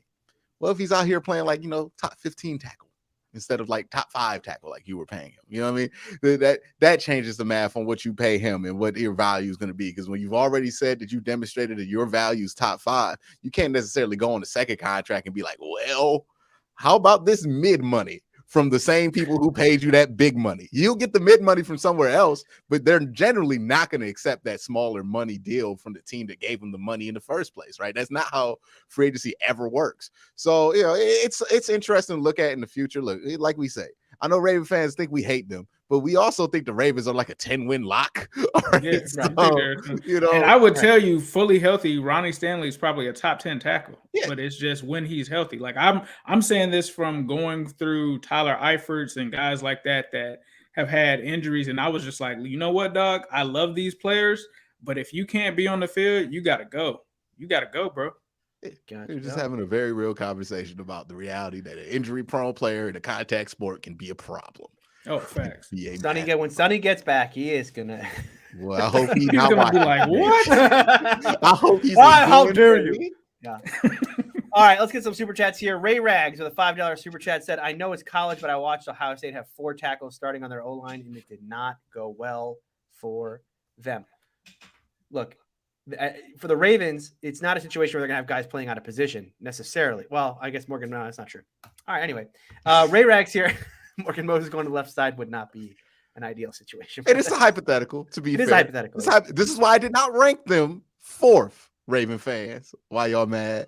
Shocking that you guys even considered the Steelers. Yeah, we both ranked them 3rd. Yeah, we ranked them 3rd. But we're pointing out, just in case somebody want to come back in this video and the Ravens offensive line is a disaster. Hey, bro, we told you this set of circumstances could happen to make that happen. We weren't blind to that coming into it. And I also last year, I don't think I had the Ravens that low. I did say that the Steelers. I was down on the Steelers before that season. Yeah, I think we all the Steelers 4. When you have bad offensive lines, they like I have since 2016, you kind of become aware of these things.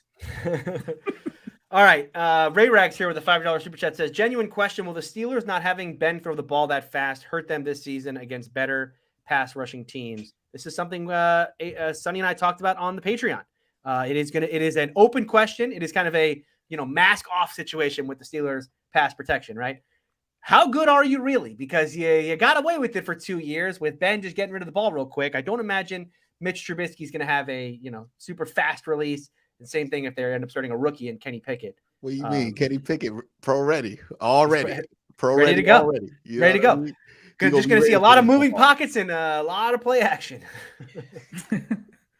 Yeah, no, I think it absolutely is going to hurt the Steelers. The pass rush last year, was. The Steelers gave up some pass rush. As I said, Dan Moore had a 0 in a game from PFF. So, yeah, I mean, like, it wasn't good last year for them. You hope that the hope is that Dan Moore grows in year 2. He showed some signs at the end of last season that he was, he was kind of getting the hang of it. So. It's risky. Yeah. That's the only thing I dinged the Steelers on in that draft was not taking a tackle. But, yeah. But he ends up being their best offensive lineman last year. I mean, it's the weird, yeah. I mean, it's is the it weird the PFF effect? I don't know. What is it, Tony? The PFF effect. Who was that offensive right tackle that Ace was just like tired of hearing about that the Bengals didn't take at the end of the first round? Was it Tevin Jenkins or something like that? Yeah. There's Tevin Jenkins. No. A lot of Bengals fans were mad that they didn't take Tevin Jenkins over. How am I forgetting Jackson Carman? A lot of people wanted Tevin Jenkins. Tevin Jenkins didn't even play last year. He had he played like 3 games.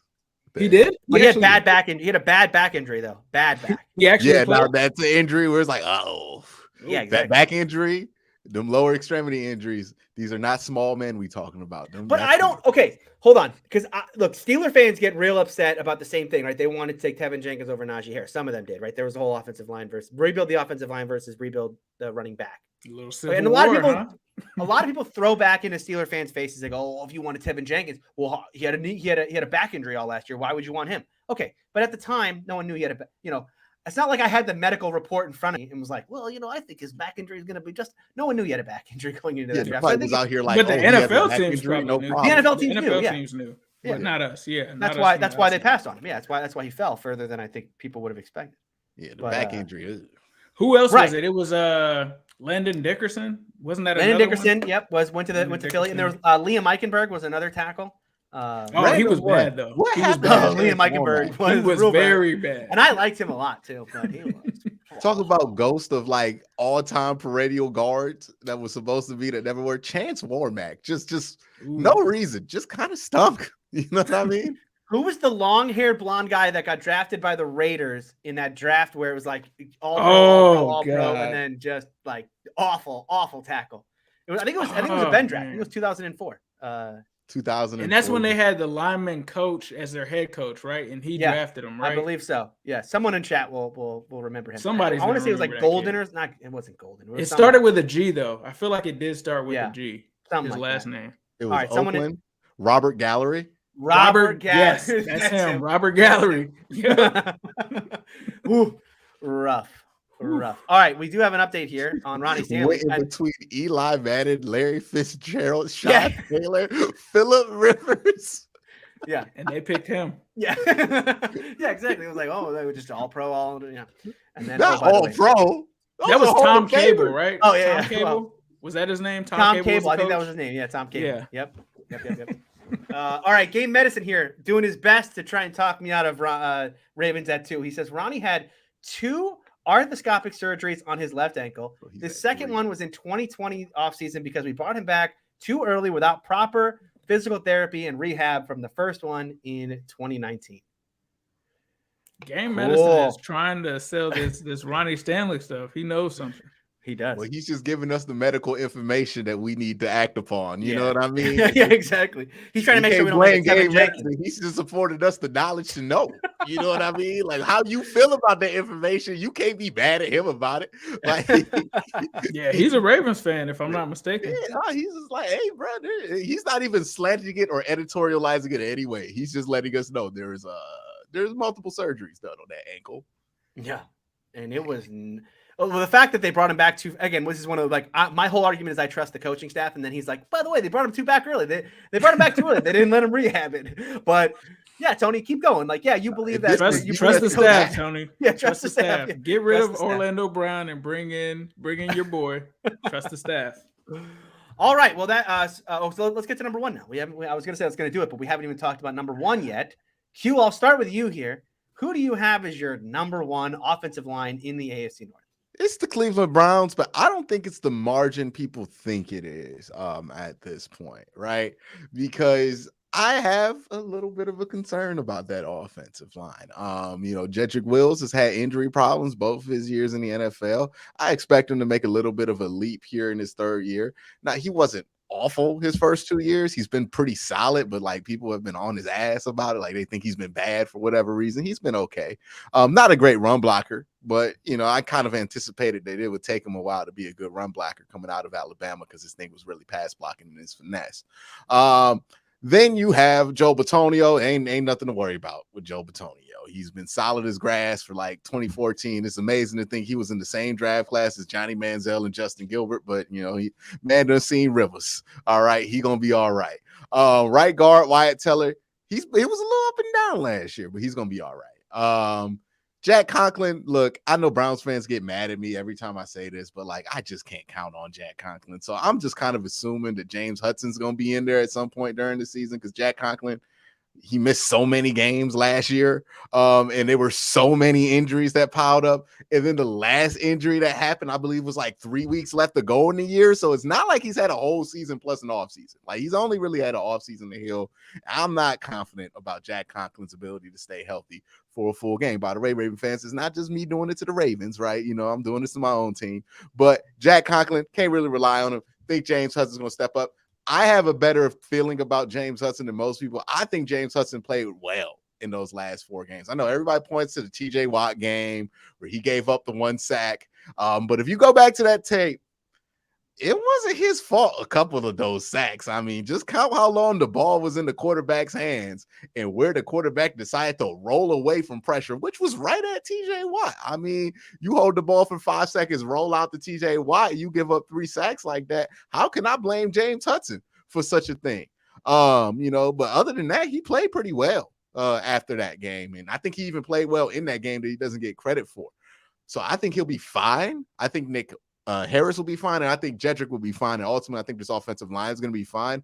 But there is room for error there, right? Things can go wrong inside there. Nick Harris is a new starter. He played well when he was in there. Haven't really seen the full sample size of him. So this is not the proven Cleveland Browns offensive line that we were ranking in maybe in 2020, right, after that amazing year that they had. This is not that proven unit out there. There's more question marks, right? This thing is a lot more fragile than that thing was when they were like the best offensive line ever, like by some metrics in 2020.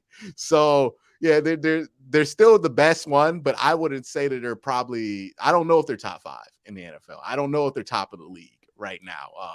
And, depending on who plays at quarterback, their sack numbers are probably going to, because Deshaun Watson still, he holds on to the ball. He's probably going to have higher sack numbers. So I don't know if we're going to be talking about the Browns as a top 5 offensive line because of all the metrics that they have had going in their favor the last couple of years. And we'll see what happens this year. But yeah, I have them at 1, but boy, that 1 could be up for grabs, right? If the Bengals come out here and that whole thing just works, Yeah. I wouldn't be surprised if they have a better performing year. Yeah. Okay. So Sonny also had the Browns at 1, and for him, he said this was pretty easy for him to put the Ravens as the number, or excuse me, the Browns as the number 1 team. Ace, what about you? You have the Browns 1. Was this a far and away type deal? Oh yeah, for sure. One thing I want to ask you, Quincy, you guys still have Bill Callahan as the offensive line coach? Yeah. Yeah. I mean, for me, I think the only question mark that I had, which I'm not super familiar with Nick Harris, was Nick Harris, because they walked away from the center that they had last year, who was pretty good. That was the only question mark for me. I know, like Quincy has said, Jack Conklin did have some injuries as well, some issues there. I think that's, like he said, he hit the nail on the head. Those are the only 2 spots that I'm kind of questioning on that line.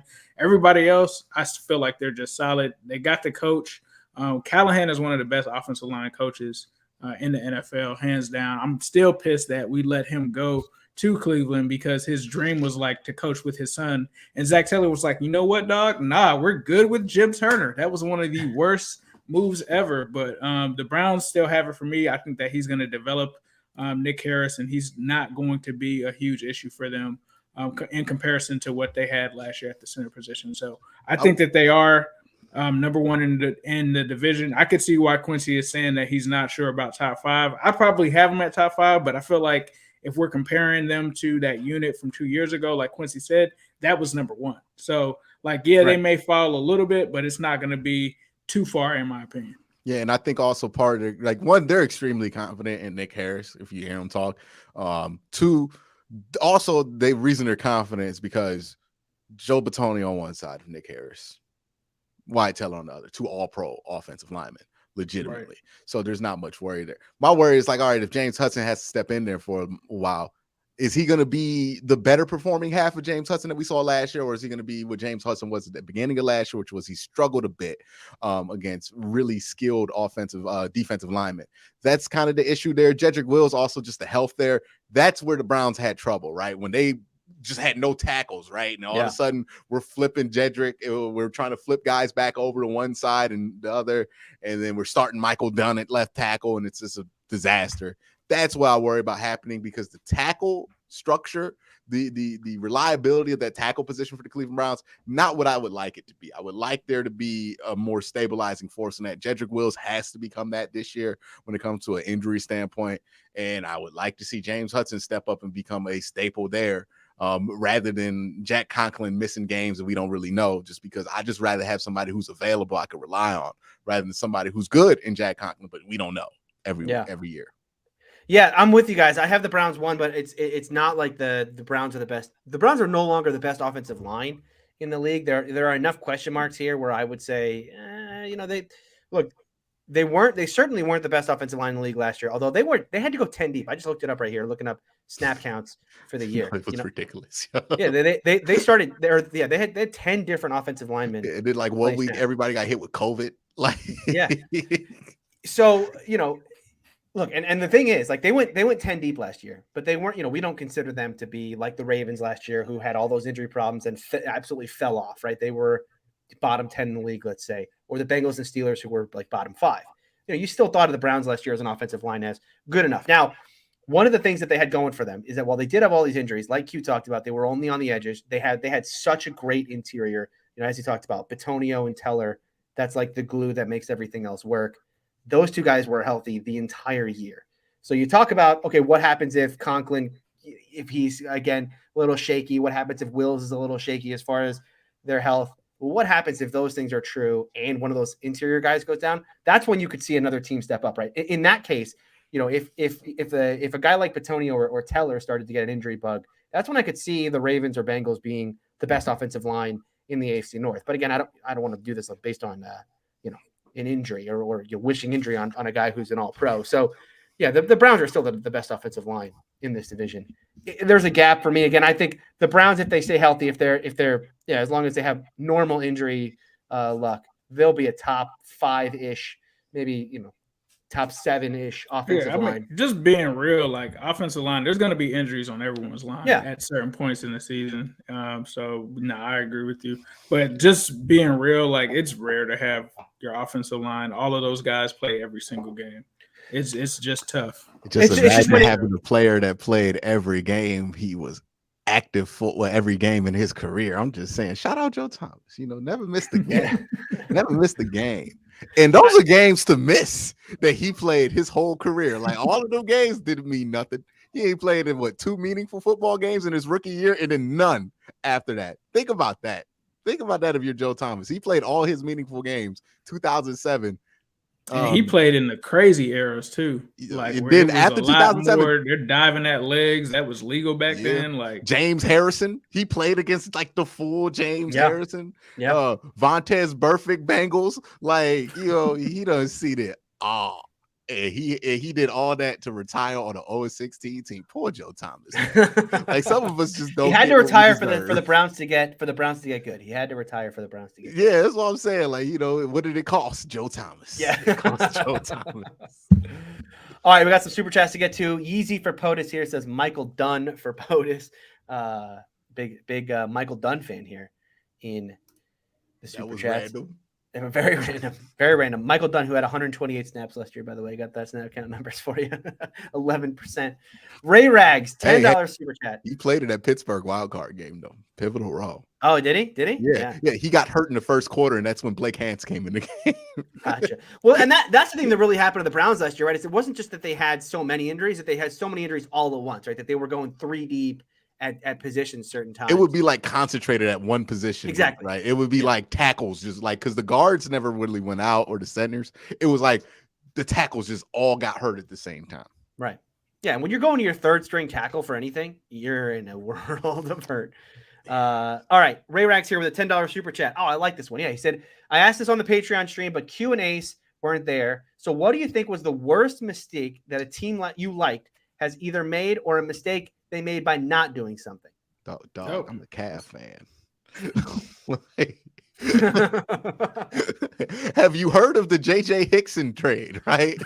That never happened because they didn't want to trade JJ Hickson to get Amari Stoudemire, which left to LeBron leaving in free agency because he was fed up at that point. Have you heard it's funny of you say that. It's funny you say that, Q, because Ray Rags here writes a $5 super chat and says, mine was the Cavs not trading for Amari Stoudemire in 2009. No. You know what the Cavs did? Hey, Bron, we going to make it up. We gonna bring in Shaq at 38 years old to stop prime Dwight Howard, dog. That was the plan. Shaq out here just with a walker going up and down the court, and we out here like that's our Dwight Howard stopper. That was nuts. We couldn't even play Shaq at the end of the year. He couldn't move. Like he couldn't even get on the court. He couldn't get on the court. He could. That was the plan, dog. We traded so many assets for Shaquille O'Neal at age 30-something. At age 35 or 8 or whatever he was old. He was 3 years from being on inside the NBA. Like come on, man. The Cavs have made so many terrible decisions. How about drafting Anthony Bennett, #1 overall in 2013? You know what I mean? What about Deion Waiters over all the players in the 2012 draft that they did? Remember that one? The Cavs always did stuff like that. Thank God they got Kyrie, though. They didn't mess that up. At least they didn't mess the Kyrie up. Yeah, at least they didn't mess up Kyrie, which was a mess-upable one, right? Because they couldn't have got that pick without trading Mo Williams. Thank you for the Clippers, right? Somebody got to be worse than you. Thank you for the Clippers. But also, they could have drafted Derek Favors, and that would have been a disaster. Like drafted Anthony Bennett in 2013. Now it's not like you could have got. Also, 2014 Browns draft, right after they drafted. I was going to say Browns draft 2014 Browns draft, where you in a draft in which 25 of the first 32 first-round picks end up in the Pro Bowl. You draft the 2 guys who don't even make it to 2016. Like how? It's so difficult to be that bad, dog. It was so bad. You know what I mean? So, for me, I would say it's pretty easy. Not firing Marvin Lewis, Andy Dalton, drafting Cedric Ogbuehi, which I was completely against from day one, and even the Jake Fisher thing, like the whole, like, yeah, I've got some videos on that stuff. Can you backing imagine a up world where the Bengals decided we gonna build around Andy Dalton one more time and draft Chase Young, Yes. number Oh, one my overall? goodness. Could you Yeah, imagine you the remember world? that? You remember that? Could you imagine a Joe lot Burrow out of here doing all this Joe Scarface Burrow gifts were stuff? going around. He looking at Chase Young. It's- Like, okay, yeah, so let's Chase Young is- just look, not draft Burrow. Let's keep Andy Dalton and draft Chase Young. That was Yeah, that let's was a build legit. around. Let's That add was to the going around. arsenal. So Chase Young is in what, year 3? Year 3, I believe. This would be his third This is year. his Going third into year year. 3. Okay, it's too early. Okay, I was gonna make a value judgment about him. It's too early. Got him. But he's been injured a lot. He has. That's been not good. injured. That's not good. He's been injured a lot. He's been good when he's out there, but he's been Yeah. injured a lot. But Easy, yeah, that's why. See, they've got what they wanted the Bengals to do. They've got who's our guy over there, Tony? They had him last year, and they had Chase Young. Heineke. They had Heineke and Chase Young, and There Bengals is an fans alternate back universe. in 2020 that wanted that. That was the universe you wanted to live in. That was it. There is an Andy alternate Dalton with him. universe where the Bengals keep Marvin Lewis, keep Andy Dalton, and draft Chase Young and Penei Sewell instead of Jamar Chase and Joe Burrow. And I'm mad we not in it. And we would, it would still be a one and done. It would still be a one and done under them circumstances. Because Marvin Lewis would have been like, let's get these lines of scrimmage handled before we think about the quarterback position. Mine was, I said this on the Patreon show, so I'll keep it short, but mine was a 2017 draft. Kenny for the Pickett? Steelers. Or 2018 draft. It was after, no, not Kenny Pickett. Well, I mean, it could be Malik Willis. I don't know. It's Kenny Pickett. I mean, it could be. We'll see. Jury's out. Malik Willis But- comes out because the next Cam Newton, Kenny Pickett. Yeah. All right, let's pivot off of this because it's the 2018 draft. Terrell Edmonds, Mason Rudolph, James Washington, Chooks Okorafor. Stupid draft after the Steelers. But you can bring up a good point because another thing that Mike Tomlin talked about. So people who haven't watched Mike Tomlin on the Pivot, you absolutely need to watch this. I know you're not Steeler fans, but watch it anyway because it is just a great insight into what makes Tomlin such a connect so well with players in this league and kind of his thoughts about coaching. And he has that great line about coaches who don't want to coach and all that. But in that line, when he talks about coaches you don't want to coach, he says the line, I always laugh when I see a draft, when I see a draft profile for a player that includes anything other than their pedigree, right? Like hand usage or, stuff like that. He says, that's the stuff that I coach. I coach hand usage. I don't want to care. I don't care what he did in college when it came to, technically he wasn't sound. I want to coach him to be technically sound. I want a guy who's got the pedigree of a player who could end up being an elite player at his position. And I listened to that quote and I had to cry. I had to cry inside because it's like, hello, there was a quarterback in this class who maybe from a pedigree standpoint, you would have said like, man, this guy, man, if you really can coach him up, he will be like Patrick Mahomes level good.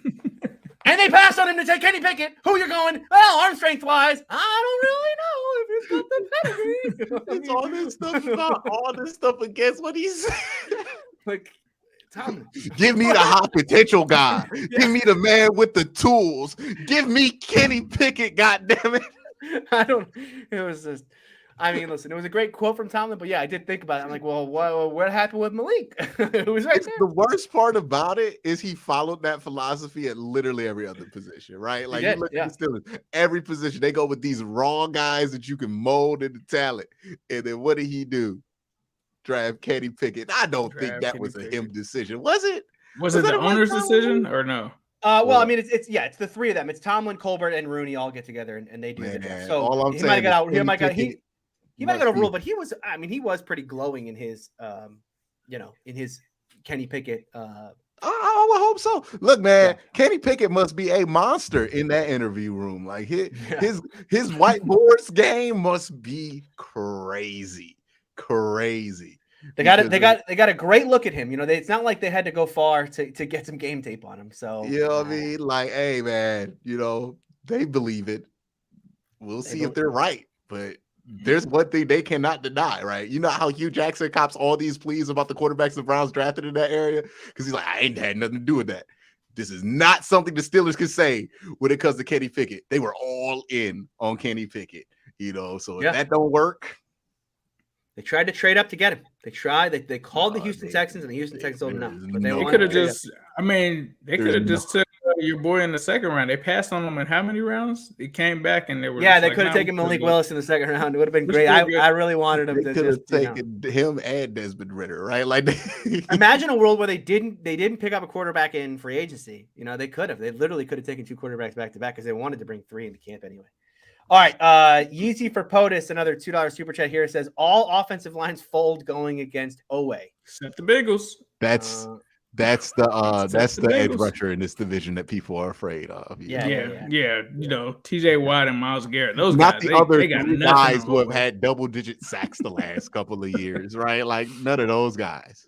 It's Odafe Owe, who might have 10 sacks in his entire playing a football career. Like, well, I think we can. I mean, I think are we done with the like mocking a guy for not having any? I mean, Owe was good last year. Just to get on. Was he? Where would you rank Owe in this division at the edge rusher? Well, I'm glad you asked because coming up here, we are going to start doing our defensive rankings. So let's back up. We'll wait until then. Yeah, we're gonna take a break here. AFC North Talk is going on hiatus for a month. We do this every year. We're going to do this in July. We're going to take the entire month of July off. You will not hear from us again until August, when we will come back as training camps are underway. We'll do a little bit of fun stuff about training camp, but then we will be ranking defenses. Now, defenses in the AFC North. Okay, you got defensive line talk, which got real interesting because Cleveland added Quincy's favorite player of all time. And we talked about Mike Tomlin. Hey, don't tell me about his pad level being too high. Do we got that dog in him? Yeah, we'll coach that out during his pre-draft interview. That's all I'm saying. He had so much dog, it came out. He was literally barking, man. He got that dog in him. We're going to talk edge rusher. Edge rusher is going to be a big one, obviously. TJ Watt versus Myles Garrett last year. It's too bad Max Crosby got in his division because PFF would have something to say about that. That'll be a fun discussion. There's also going to need to be a safety discussion at some point, which will not just include, as it did last year, me and Ace going at it for Jesse Bates versus Minka Fitzpatrick, but a wild Ravens have appeared in that discussion as they brought in both Marcus Williams and Kyle Hamilton. Will someone rank the Ravens room above either the Steelers or Bengals? Because I don't think that's going to make either me or Ace happy. Am I the only one that every time I see Marcus Williams, I think about what he did against the Vikings? The Vikings? Like, I can't not unthink. Like, he's the new Raheem Moore to me. Every time I see him, I just think of a blown coverage play that was just ridiculous for him to blow. I just never go rehab his image to me. Like, I'm always going to think about that, whether it's fair or not. That's how I think of Marcus Williams. Oh, the dude who gave up that play. So here's what we'll do. I'm going to promise it now. And Sonny might not like this because Sonny usually decides what we're going to do. But I'm going to say right now, we're going to come back. We're coming back with Edge. We're going to start with Edge when we get back first week of August. We'll come back. We'll do our Edge rankings right here on AFC North Talk. We'll do the rest of the rankings throughout the month. And that'll take us right into the start of the regular season. How about that? We're that close away where we can now start to imagine a world where, we just got a couple more of these to do. And then we will be talking actual football here on AFC North Talk. Thank you all for watching. Again, as I said, we're going on hiatus, so we won't talk to you for a little bit. Q?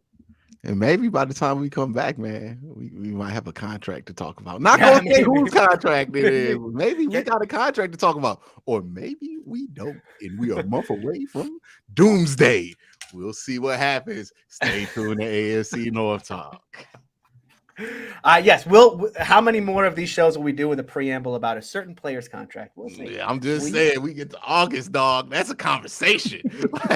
Yes, it is. They have had time. We're going to start talking about preseason games. Is Lamar going to play in preseason games without a contract? Is he even going to practice in training camp? Could he do like one of those holdout things where he's at camp and he doesn't actually practice? On the bike. No comment. No comment. What did T.O. say in the or in his driveway doing sit-ups? No comment. Dog, if Lamar Jackson did a driveway interview, ooh, boy, we may have to. All right, hold on. Time out. I would buy him tickets to Miami myself. Training camp starts the last week of July, right? So it's the last week of July. Should we, if Lamar holds out, we're doing an emergency podcast, right? We have to. Oh yeah, for sure. Okay. Yeah, that has to get. So there you go. So we're coming back in August, unless Ravens fans, your boy no shows, in which case you'll see us in July. Otherwise, we will talk to you here in August. Thank you for watching. We'll see you then.